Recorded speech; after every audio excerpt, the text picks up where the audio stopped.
प्याज और टमाटर की कीमतों में 2023 के दौरान काफी बढ़ोतरी देखी गई। इस वजह से सरकार की महंगाई काबू में रखने की रणनीति पर कई बार सवाल उठे। हालांकि साल के आखिर में मुद्रास्फीति कम हो गई और जानकारों ने कहा कि दूसरी प्रमुख अर्थव्यवस्थाओं के मुकाबले भारत में ये निचले स्तर पर रही। We saw inflation coming down under control, sometimes in and out of the RBI defined parameters, but most of the time under control. And as the year 2023 progressed, we found inflation coming down more.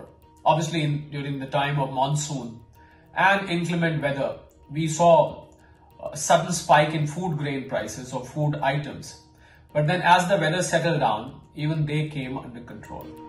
सरकार ने reserve bank को ये तय करने के लिए कहा है कि उपभोक्ता मूल्य सूचकांक यानी सीपीआई पर आधारित खुदरा मुद्रास्फीति 4% पर रहे, जिसमें दोनों तरफ 2% का मार्जिन हो।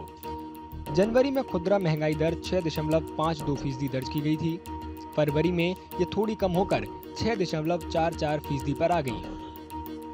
जुलाई में मुद्रास्फीति 7.44% दर्ज की गई और अगस्त में ये थोड़ी कम होकर 6.83% पर आ गई। तब से ये गिरावट की ओर है। In 2024, I expect, what my expectation is that perhaps retail inflation may stay between 4.5% to 5%, because already we have seen the impact of major geopolitical issues like Russia-Ukraine war, Israel-Hamas also, whatever little impact it could have, we have already seen.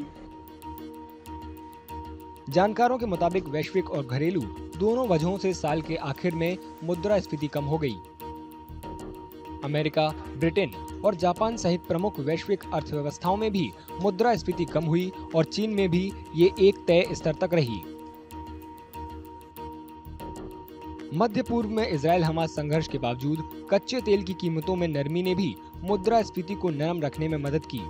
जानकारों ने कहा कि प्याज के निर्यात पर प्रतिबंध और इथेनॉल बनाने के लिए गन्ने के रस पर प्रतिबंध लगाने की सरकार की नीतियों और सप्लाई की समस्याओं को दूर करने के लिए उठाए गए कदमों से भी घरेलू स्तर पर बढ़ती कीमतों पर ब्रेक लगाने में मदद मिली। So I think inflation, as per my analysis, may not be in a perfect situation, but is very much under control. And we saw the same situation across the world as well. Reserve bank के governor Shaktikanta Das ने हालिया मौद्रिक नीति समिति की बैठक में कहा कि अस्थिर और अनिश्चित खाद्य कीमतों की वजह से समग्र मुद्रास्फीति परिदृश्य धूमिल होने की उम्मीद है। उन्होंने ये भी कहा कि सब्जियों की कीमतें फिर से बढ़ने से खाद्य और मुख्य मुद्रास्फीति बढ़ने का अनुमान है। उम्मीद है कि आरबीआई 2024 में मुद्रास्फीति को काबू में रखने के लिए नीतिगत दरों पर कड़ी निगरानी बनाए रखेगा।